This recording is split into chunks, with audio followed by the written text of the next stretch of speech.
પાટણ શહેરના ward number 7માં રહેતા લોકો માટે ઘરની બહાર નીકળવું પણ મુશ્કેલ બન્યું છે. જળચોકથી મીરા દરવાજા સુધીનો મુખ્ય માર્ગ ભૂગર્ભ ગટરના કામ માટે ખોદવામાં આવ્યો હતો. પરંતુ કામ પૂરું થયા બાદ તંત્ર દ્વારા આ રોડનું નવીનીકરણ કરવાની તસ્દી લેવામાં આવી નથી. પરિણામે આજે આ રસ્તો મરણ પથારીએ પડ્યો હોય તેવી સ્થિતિ સર્જાઈ છે.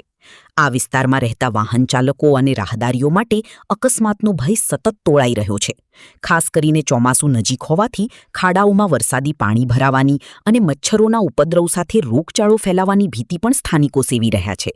સ્થાનિક કોર્પોરેટર અને રહીશો દ્વારા નગરપાલિકામાં અનેકવાર રજૂઆતો કરવા છતાં તંત્ર દ્વારા માત્ર આંખ આડા કાન કરવામાં આવતા આજે રોષે ભરાયેલા લોકોએ એકત્ર થઈ પાલિકા તંત્ર સામે સૂત્રોચ્ચાર કરી પોતાનો આક્રોશ વ્યક્ત કર્યો હતો. નગરપાલિકા પ્રમુખ આ મામલે પાલિકા પ્રમુખે જણાવ્યું છે કે સ્થાનિકોની સમસ્યા ધ્યાને આવી છે, પરંતુ ચોમાસા બાદ જ હવે આ વિસ્તારમાં રોડના નવીનીકરણની કામગીરી હાથ ધરવામાં આવશે. પાલિકા પ્રમુખ દ્વારા કામગીરીના વચન સાથેની હૈયાધારણા આપવામાં આવી છે, ત્યારે જોવું રહ્યું કે તંત્ર ક્યારે જાગે છે અને સ્થાનિકોને ક્યારે રાહત મળે છે. વોર્ડ નંબર 7માંથી હું આવું છું અને દુખવાડા વિસ્તારમાં રહું છું. અમારો પ્રશ્ન હવે તો કદાચ જનતાને ખ્યાલ આવી જ ગયો હશે, કારણ કે ઘણી બધી વખત ઇન્ટરવ્યુમાં કહેવામાં આવ્યું છે, મૌખિક ને લેખિત ને દરેક પ્રકારે રજૂઆત કરવામાં આવી છે, પણ સાંભળવામાં આવતું નથી. અમારે ઘણા સમયથી રોડની સમસ્યા છે અને સમસ્યા એટલે એવું કહીએ ને કે બહુ વિપરીત સમસ્યા છે. કેટલાય ટાઈમથી રોડ બનાવવામાં આવતો નથી એવું સાંભળવામાં આવેલું છે કે ગ્રાન્ટ આવી પણ ક્યાં ગઈ એ મેં પહેલા પણ કહ્યું છે. તમે લોકો સમજુ છો, બધા ખ્યાલ આવી જશે કે ક્યાં ગઈ હશે. હવે અમારે એ બધામાં પડવું નથી. બસ હવે ફક્ત એક જ વાત કે જેમ બને એમ જલ્દી રોડનું કામકાજ શરૂ થાય, રોડ બનાવવામાં આવે. જો રોડનું કામકાજ હવે જલ્દી શરૂઆત નહીં થાય અને નહીં બનાવવામાં આવે તો હવે જે પગલાં લઈશું એ થોડા કડક પગલાં હશે.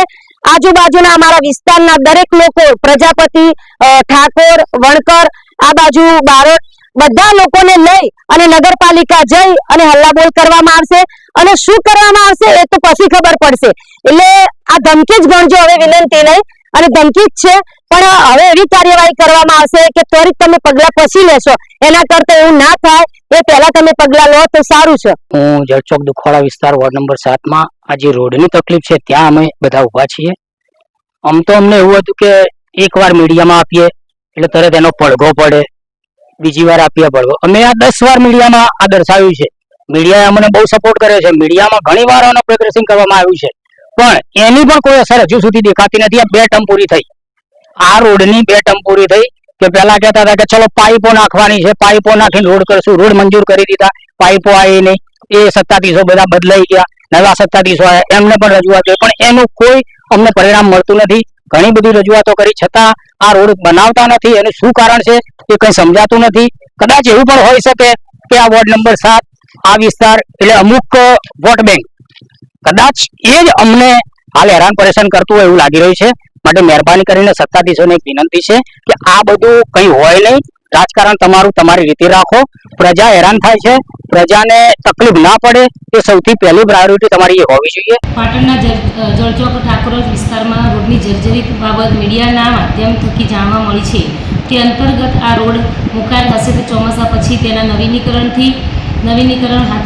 કામગીરી હાથ ધરાશે અને નહીં મૂકવામાં આવી હોય તો આગામી સમયમાં રોડનું નવીનીકરણ થાય તેવા પ્રયત્નો કરવામાં આવશે.